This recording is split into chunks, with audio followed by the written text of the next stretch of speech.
What is up, fellow nerds, and welcome back to the Dapper Snapper Gaming channel, and welcome back to How Do I Want to Do This? This is our series where we take a look at all playable options available to players in Dungeons & Dragons 5th edition, then we rank them on a scale of 1 to 10 and either build them or fix them depending on how they rank. Now today we finish up our talks on the Eldritch Knight Fighter, which brings some spell casting to a class that normally wouldn't have access to something that powerful. We did our ranking, of course, on Tuesday, which is up in the iCard above, and today we are going to build one, and I'm very excited to show you what I have come up with. Before we jump into it, make sure to leave a like on the video and subscribe if you haven't already. As you can see, most people who watch the channel are not subscribed, so please don't be one of those people. We are so close to 2,000 subscribers. We're trying to get there by the end of the year, and we can do it, but I need your help, so go ahead and do that if you haven't. Make sure to click the bell so you're notified when new videos are uploaded, and of course share the video with your friends. One note before we jump into the build today: make sure to not only let me know what you think down below of the build, but also make sure to wish some luck to my D&D party. Tonight we are finishing up our Curse of Strahd campaign. I am running the final fight tonight as this goes live, so make sure to wish them all of the luck so that they do not get absolutely destroyed. I may or may not have buffed him up by quite a bit, and so they are in for a fun time. So just let them know that you are supporting them. Let's jump into the video. So the Eldritch Knight actually ranked pretty well on our ranking system, getting a 9 out of 10, which is something that not a whole lot of other subclasses can really say that they got. And so this is in a pretty good spot balancing wise. However, there are a few things that I want to get out of this that you can't always do without some clear vision to it, right? And so that is where we are going to go today. We are looking to shore up a couple of weaknesses that we can find in this, and we're going to have some fun along the way. Is this the most powerful way to build the Eldritch Knight? Probably not, and this honestly has been the hardest build for me to land on a concept in a long time. Normally I at least have an idea when I start researching for these videos. This week was so open-ended that I just had no clue what I wanted to do, and so the honorable mentions are a little more chunky this week than normal because I just had so many more ideas that I wanted to do. Let's go ahead and jump into what I came up with though for today. Starting off as always with our race, and I know last week I said that I was trying to break the habit. You know, last week I got away with doing some custom lineage, but I hadn't done it in a long time before then. Well, this week I'm back at it again. We're going custom lineage once again this week because grabbing that feat at level 1 is so nice. Yes, we're working with the fighter, which is one of the best chassis for ASIs because you get so many extra ones. This one and Rogue get a lot more opportunities to buff those stats, to take new feats, that sort of thing. But I want to make sure that this build doesn't take as long to get off the ground. It's already going to take a long time because we are a 1/3 caster and there's a lot that we want to do. I don't want our feat slots being something that hold us back. So that is why we are going ahead and taking this. For that feat at level 1, we're going to go ahead and take the dual wielder feat. That's right, we're taking dual wielding this week, which is unoptimal. I know it is not something that I typically recommend. In fact, I trash talk it most of the time on this channel, but I have a few builds that have done that, and this one is going to be the same way. I think dual wielding is going to end up with a really interesting strategy once we get to where we've got everything that we need. This build does take a while to get going, which is a little unfortunate, but we will get there and it will be a lot of fun once we do. As far as our stats go, of course, we're using our modified standard array as always. If you're using regular standard array, point by, rolled stats, any other kind of method, your stats might look different than mine. Just focus on the top 3, and the bottom 3 you can kind of do whatever you want with. We're going to put our 17 into dexterity, our 15 in intelligence, 13 constitution, 12 wisdom, 10 charisma, and 8 strength. So we're making a dex build this week. I've seen a lot of strength-based builds for the Eldritch Knight, and that makes total sense. Again, honorable mentions are very chunky this week because there are a ton of viable ways to build this. But for me, I wanted to go with something dex-based this week because I think that we can get a little bit more power out of it with a little bit of planning on our part. And I think it's going to be a lot of fun in order to get where we want to go. Of course, our +2 from our racial is going to go into our dexterity, giving us a 19 to start out. Again, your stats may look a little bit different. Just model yours after the top 3, and then you can dump the bottom 3. I try to keep wisdom at least okay, just because wisdom saving throws are somewhat common. And so you don't want to necessarily dump it, but you don't need it to be a priority either. As far as equipment goes, we're going to take 2 rapiers, and I'm not going to make the mistake that I made a few weeks ago with saying that these are slashing weapons. They are piercing weapons, and so we are going to go with those 2 because of the finesse property, very, very important, and because they are D8 weapons. We're trying to get the best weapon that we can that still allows us to use dexterity, and this is it. And I don't really want this to be a ranged build. I've got some interesting tactics going forward for a melee build, but we obviously need a bunch of levels to get there. And of course, some studded leather armor would be really, really nice for us because we do benefit for that full dex bonus. With all that out of the way, let's start taking some levels now. At level 1, we are going to be a fighter 1. Again, we have not started with anything besides fighter in any of our fighter builds in this series, and it really just goes to show you just how good the fighter really is, at least as a starting chassis. This week, I did consider starting elsewhere, but I ended up coming back and thinking about it a couple more times. This build has definitely been through several iterations before it reached the version you're seeing today. And I figured that just starting with fighter is going to be our best deal because we want to go ahead and get those spell slots as quickly as possible. We want to be advancing our progression as quickly as possible, and that takes quite a bit of time. And so we're going to go ahead and go as fast as we possibly can to get all of those crucial spells that we want. At Fighter 1, we are of course going to get 2 features, that of a fighting style, which we are of course taking the 2-weapon fighting style. This is of course going to allow us to add our dexterity bonus to the damage on that offhand attack on our bonus action, which is always going to be really good. And then Second Wind, which is a nice little bonus action heal. Our bonus action is going to be spoken for basically our entire career. And that's really nice, right? Because we have something consistent to do every single turn. It's not necessarily a toss-up, which you can end up with certain characters of, I've got 6 things to do on my bonus action and I need to do them all. What's the order that I'm doing them in? This is basically a very surefire way to know what you're doing every turn, and that kind of consistency definitely leads to a more stable combat situation. At level 2, we're going to be a fighter 2, and we're going to get action surge. One of our best features that we get as a fighter, it allows us to take another action, which is great. Of course, this is going to allow us to make another attack if we want to. If you want to shove, if you want to do anything else, you have the ability to do that. And of course, this will combine with extra attack a little bit later and a few other things that we want to do. At fighter 3, we get a couple of features, and of course, this is where we pick our subclass. Our subclass, of course, for today is going to be Eldritch Knight, shocking absolutely no one, and so we get a couple of things. Again, we put that iCard at the beginning of the video if you missed Tuesday's video, where we went into great detail about what this does in general, so I will not be going into extreme detail on that. That's what that video was for. But for today, we do get Spellcasting and we get Weapon Bond. For our Spellcasting, we get to look at the wizard spell list, which is one of the best spell lists in the game, as long as you're not looking for healing and certain other types of spells. But for the most part, you're going to get most of what you want off of the wizard spell list. As far as spells go, we do get 2 cantrips here at level 3, and we will get a 3rd at level 10 in fighter, which is nice. So we'll get that later on down the road.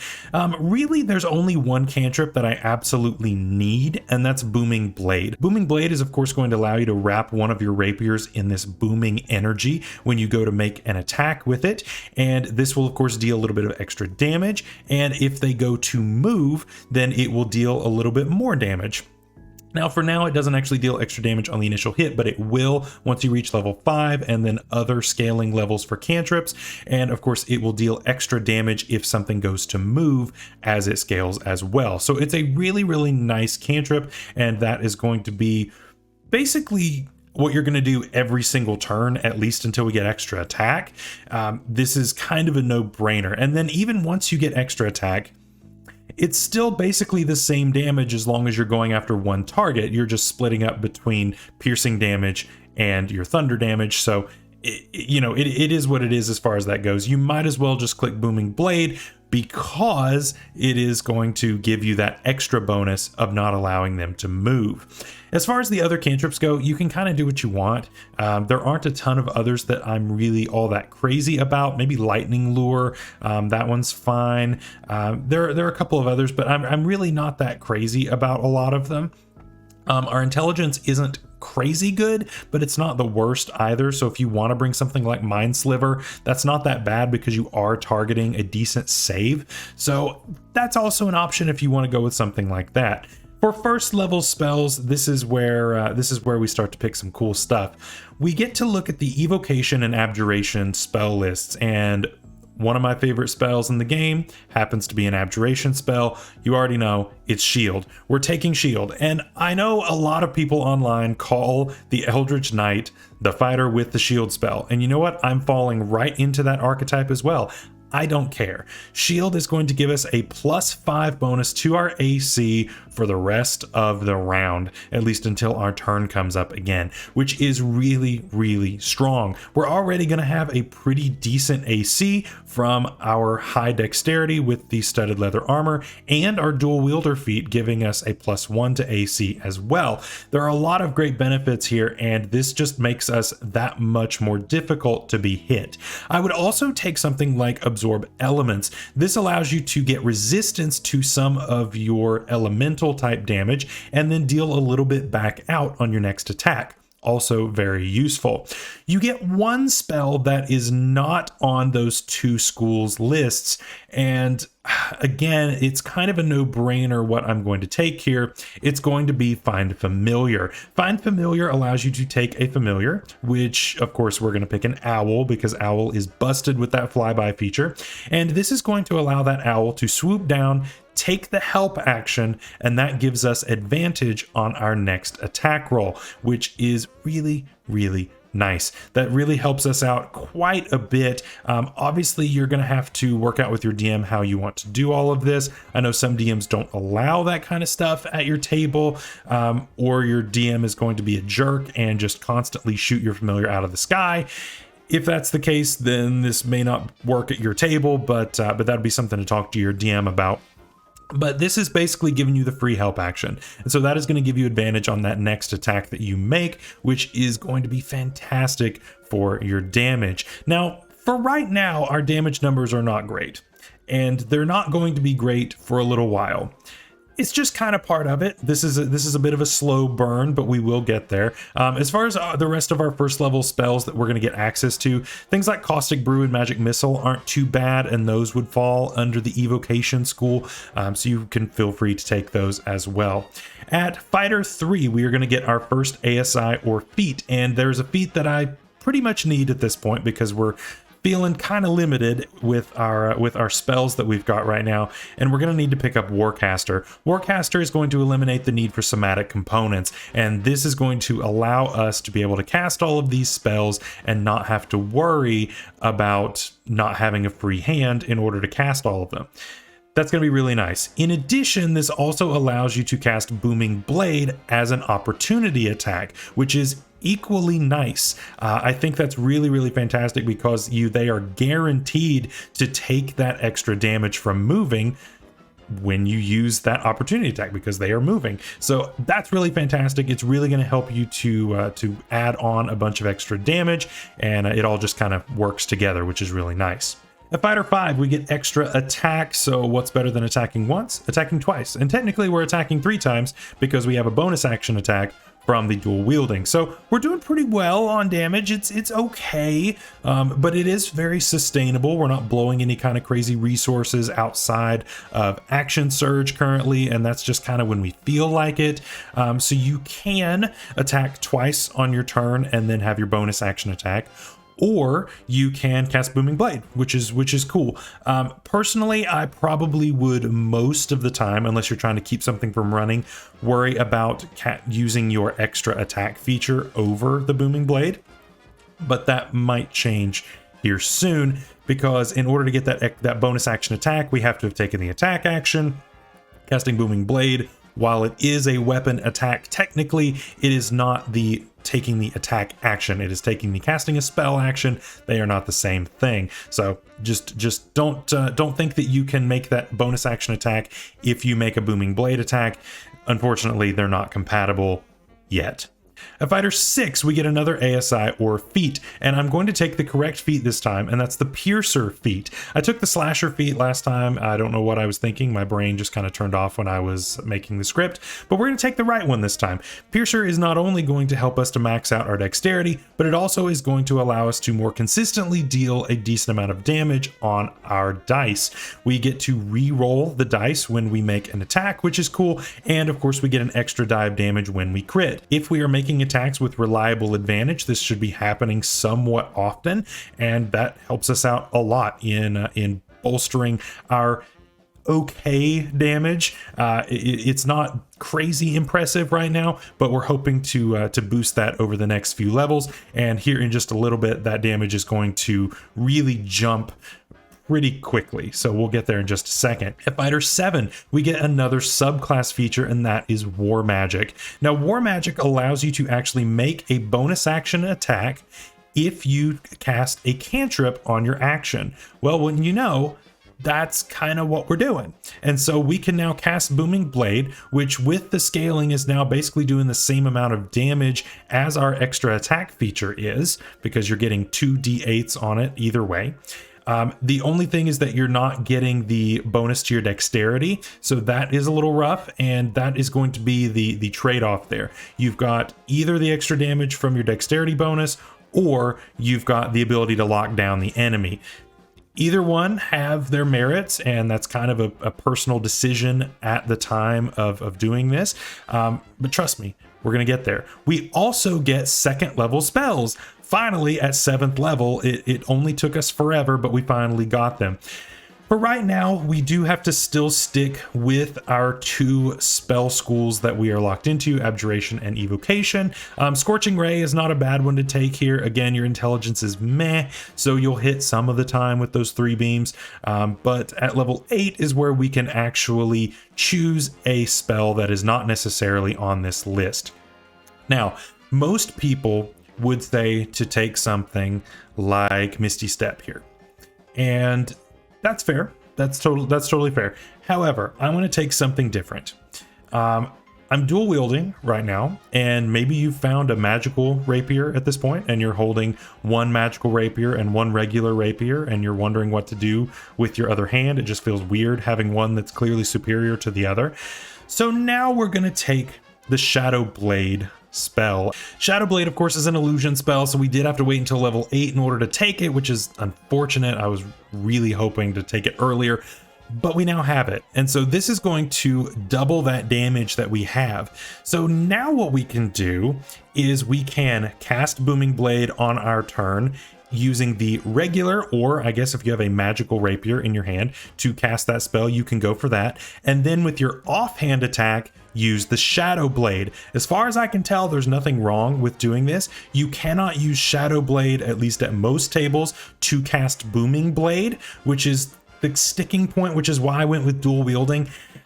I really hate that you can't, but Booming Blade requires a material component that has a cost, and technically Shadow Blade doesn't have a cost, and so it technically doesn't work. I know some tables allow it, and if that's the case, probably don't do dual wielding and do the dueling fighting style and do it differently. At most tables, I would imagine you're probably going to need to dual wield in order to get the use of all of this, and so that's what I'm going to recommend. Have the regular rapier, that way you can cast Booming Blade, and then you can, on your offhand attack that you get with this subclass, you can actually make that extra attack with your Shadow Blade, which is pretty cool. That is going to definitely help out our damage by a decent amount, and it is going to go up by quite a bit as we go forward. Getting back to Fighter 8, we still have an ASI or a feat to resolve, and this was kind of a pivotal point of the build where I was really struggling on what I wanted to put here. Originally, I had already multi-classed by now a few levels ago and gone something completely different and just done some really weird stuff. And I finally came to my senses and changed that. But this level remained blank until the very end because I didn't know what I wanted to do. Finally, I figured out something that was a little bit different. And I wanted to make this build unique, and so that's kind of where this was born. We're going with Meta Magic Adept. So not only do we have wizard stuff going on, we have some sorcerer stuff going on. So we do get access to 2 sorcery points that we can spend on a meta magic option of our choice. And the one that we are going to go with, shocking probably no one, is Quicken Spell. Quicken Spell, of course, allows us to spend both of those sorcery points in order to take one spell and move it from an action to a bonus action. And this can be incredibly useful going forward in making sure that certain spells do not take up our action economy. Even more importantly, this can lead to some pretty awesome numbers, and we can really put ourselves at a distinct advantage if we use these things in a very strategic way. And we are going to show you how to do that here in just a second. But now at this point in the build, I'm looking at Fighter 9. Fighter 9 is Indomitable. Fighter 10 is another ASI. I really need to speed things up because otherwise we're just going to be kind of floundering around for a little while. And I need to speed up our spell progression, and I need to do it in a way that is meaningful and gets me some really nice options. It would also be nice to get some higher level spell slots at this point in order to upcast that Shadow Blade, because Shadow Blade does upgrade in damage at 3rd level. It doesn't upgrade again at 4th level, unfortunately, but it does upgrade at 3rd levels of spells. And so I want to go ahead and get those 3rd level spells as quickly as I possibly can. So we're going to start taking some wizard levels. I haven't taken wizard levels in a hot minute on the channel, and I am excited to finally be jumping back to one of my favorite classes. I absolutely love wizard, but it's tough to fit on some of these builds that are following these subclasses like this. A lot of times it fits more in the themed builds that I've done in the past, but I really like fitting it in whenever I possibly can. At Wizard 1, we of course get a couple of features, and we are going to get Spellcasting, which is the most important reason we're here, and we also get Arcane Recovery, which allows us to get back some of our spell slots on a short rest, which is really nice. But of course, Spellcasting is our main goal here, and of course you get some options like Firebolt, Lightning Lure, Mind Sliver. You're using the same list that you're using for the Eldritch Knight, so basically just use this to grab anything that you kind of wanted and you didn't have room for, because there are going to be tons of spells that you wanted and just didn't have time to grab. This is your chance. So go ahead and grab those now. For the 1st level spells, this allows you to take all of the spells that you wanted that were not on the schools of magic that you wanted.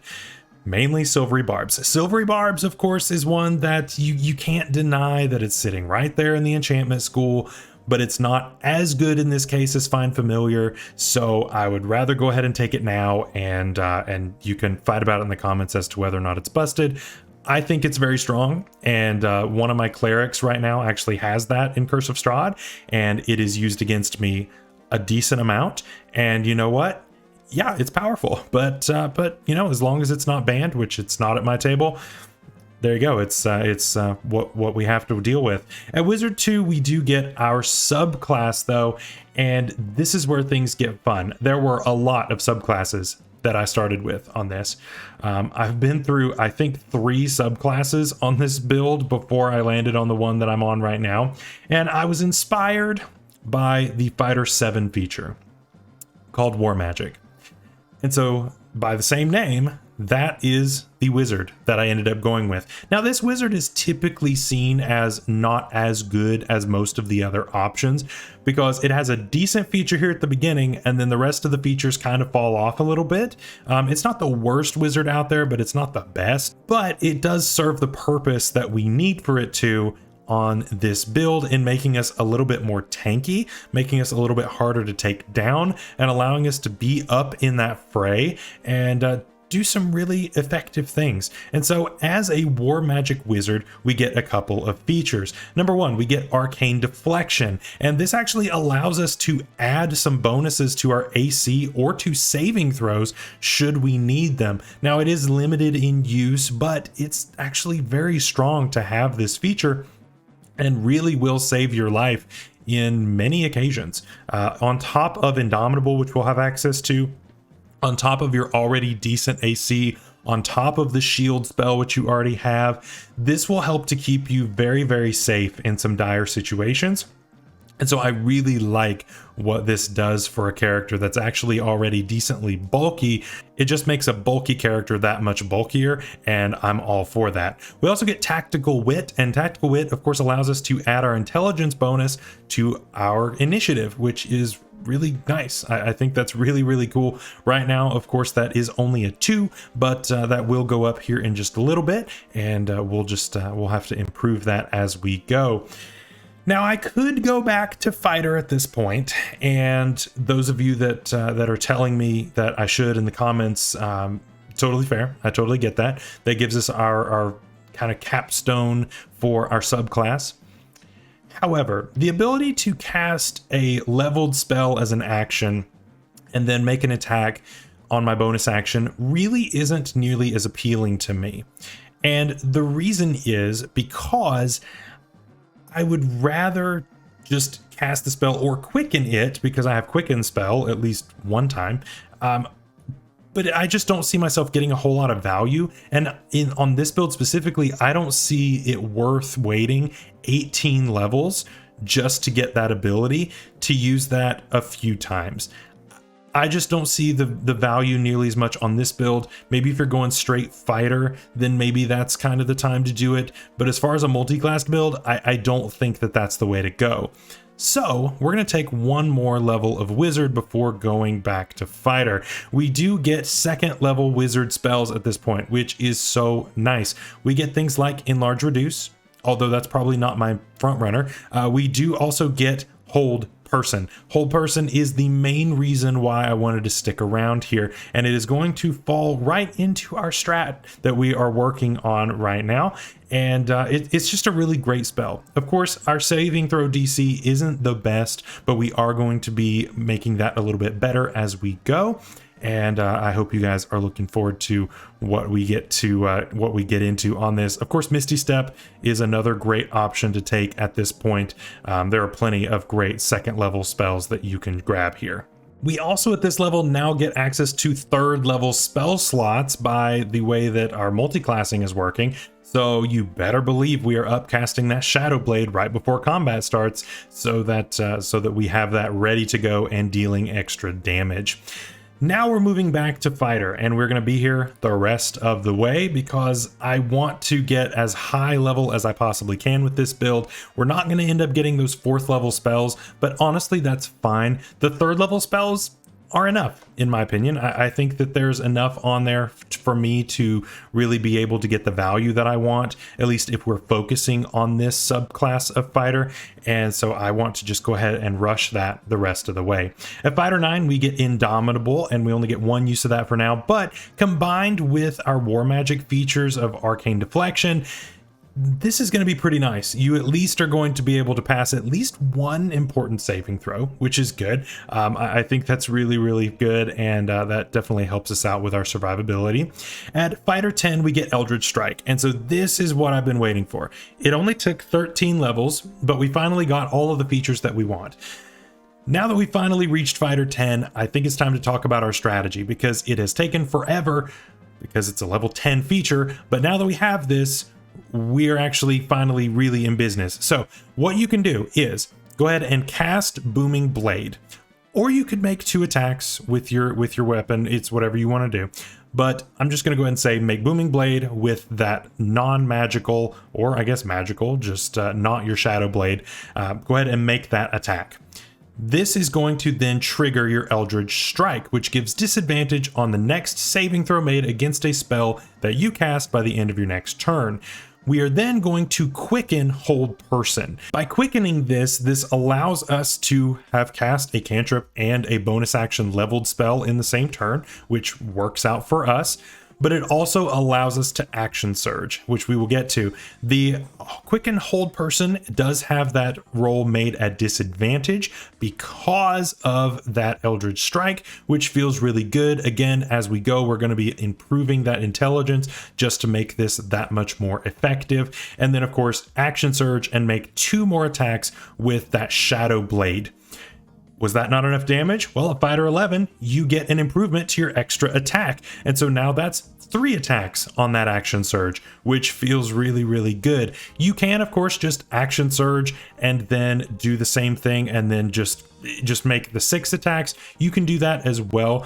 Typically, I like doing the Booming Blade because it puts them in a weird position as far as movement, and you're getting that extra damage anyway onto that rapier. So either way, it's fine. Of course, we do have a 3rd level Shadow Blade going on right now, so that feels really, really nice. There's no need, once we get 4th level spell slots, to upcast that because we're not actually going to get a bonus to the damage. So don't upcast Shadow Blade to 4th level. Won't help you out at all.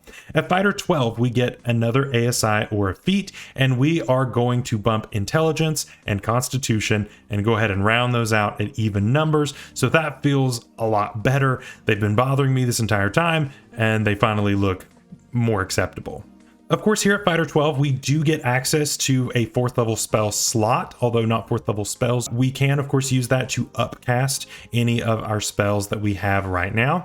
But at Fighter 13, we actually get our 2nd use of Indomitable, but more importantly, 3rd level spells. The most important one I would take is Counterspell, because that falls in the Abjuration School. So that is a no-brainer to pick up here. And as we go on, it's kind of pick your favorites minus our one that is outside of the list. I do have one picked out for that. At Fighter 14, we will actually get access to it, which is great, along with an ASI or a feat. The ASI or feat, I'm just going to go ahead and say bump Intelligence by 2, and that way your saving throw DC is better. Optionally, you could also bump your Constitution in order to help out your hit points. That's also a very viable option, but it's whatever you want to do. Now that we're at Fighter 14, though, we actually get to choose our spell that's outside of our 2 magic schools. And normally the answer would be Haste. Haste is a fantastic spell here, and it allows you to get that extra attack in, which is good. And of course, boost your AC, boost all the things. It is an absolutely amazing spell. It does conflict with Shadow Blade, which is the only thing. So it would be nice if somebody else could cast it on us. If you would like to take this and swap off what you use, that's a great idea. If you don't think Haste is worth it, maybe Hypnotic Pattern is worth it. And maybe don't have Shadow Blade out at that time either, because that's also concentration. That's one thing with the wizard list, is that a lot of these really good spells require concentration. And so they end up kind of stepping over each other. I kind of like Haste here, but of course you can't do Shadow Blade at the same time. So just be careful knowing that that is a thing. You can't do both at the same time, but there are some really cool options here. And for the ones that are within your school lists, it's kind of pick your favorites. There are only really a couple that I want. I'm looking at the greater list overall. Of course, besides Fireball, you got to take Fireball. At level 15 in Fighter, we get Arcane Charge, and this actually gives us even more reason to be using Booming Blade on that initial attack, because we now can teleport away on an action surge. And so we can Booming Blade, then bonus action, Hold Person, then make more attacks with Shadow Blade, and then get out. And that feels really good, though. That feels really good because now they're stranded. Now they are just by themselves. They probably have to move, but they're also paralyzed. And so either they're paralyzed and they take a bunch of damage, or they get out of the save and then go to run away and then they take damage anyway. So it's just kind of a losing situation for that creature, and it better be, because you know it took us 18 levels to get here. At fighter 16, of course, bump that intelligence again, or constitution, or the tough feat. Tough feat's always going to be good, but most of the time I think you're going to be fine because we have such amazing defensive features. I think in most cases you'll end up being okay. And finally, at level 20, fighter 17, we get our second round of action surge and our third round of indomitable. So what do you think of today's build? Let me know in the comments down below. Of course, here come the honorable mentions. I have quite a few. As far as other races go, I can't assume that you'll allow the new Dragonlance stuff at your table, but man, the Kender would have been really nice for this build. If you can use stuff like that, man, I would go all out on taking that for this build. It works really, really well with their taunt ability. That's fantastic. You basically have legendary resistance, which is insane. It's a really good race. Is it busted? No, I don't think it's an absolutely insanely busted race like what a lot of people are saying. I think it's fine. I think it's actually pretty balanced, and I really like it, actually. As far as other options go, the Kobold for Monsters of the Multiverse is always going to be good, because on all of those attacks you're making, you can, of course, give yourself advantage, which feels nice. And finally, the Shatter Kai, or really any other elf. There are so many builds that I have seen of the Eldritch Knight that are darkness on yourself, with the Devil's Sight invocation, and then you have advantage because the Shadow Blade is in dim light or darkness. It's been done. It's been done a lot, and that's why I didn't go about that. I want to make sure you're aware that that's out there. That's a very common thing. But for me, I wasn't trying to just copycat what's literally everywhere. And so that's kind of where we landed on what we did today. But that is very much a good option. Casting darkness on yourself or on your sword or on whatever, using the Shadow Blade, that gives you advantage, which is really good. And so I think that's really cool. As far as other classes go, there were a lot. Originally, there was a rogue dip, and that felt really fun, but it just ended up taking too long. There was actually a warlock version of this with the Hexblade, where we just kind of dumped intelligence altogether and went charisma. That was a thing. We also had, like I said, 3 other wizards. Bladesinger, Chronergy, and Divination all looked really good. Problem with Bladesinger is that once I start taking Bladesinger levels, I don't want to stop. And it wouldn't have been an Eldritch Knight build. It would have been a Bladesinger build, and I didn't want to do that because obviously you came here to see a Eldritch Knight build. Finally, the Artificer. I realized that the Artificer was something that I've done a decent amount here on the channel, at least for fighters. And so I didn't want to do that again, although that is the version of the build that got the farthest into development before I ended up scrapping it. But the Battlesmith, of course, would allow you to attack with intelligence. And that feels really, really good. It keeps our saves high. It keeps our attack bonus high. We don't have to worry about dexterity or strength. And in either way, I think we ended up on the best deal possible with this. We probably would have started Artificer in that case. That way we're not completely useless for the first few levels. But either way, I think there's merit to that too. And finally, we've got other feats. And originally I had the mobile feat in here, but I ran out of room when I redid it. So no mobile feat. I thought about Mage Slayer. Mage Slayer, of course, is a really cool, it's that you are magical and you're taking down other evil magical beings. And so I like that idea as well. And finally, of course, Eldritch Adept, which we talked about earlier with the elf. So what do you think of today's build? Let me know in the comments down below. Next week, we are talking about the Gunslinger, actually. We are going on to some kind of homebrew. I mean, it might as well be official at this point because it's Matt Mercer, but yeah, we're going to be talking about the Gunslinger fighter. So hopefully you allow firearms at your table, because that's all we're going to be talking about next week. Until then, stay safe out there, stay healthy. We'll see you later. Bye-bye.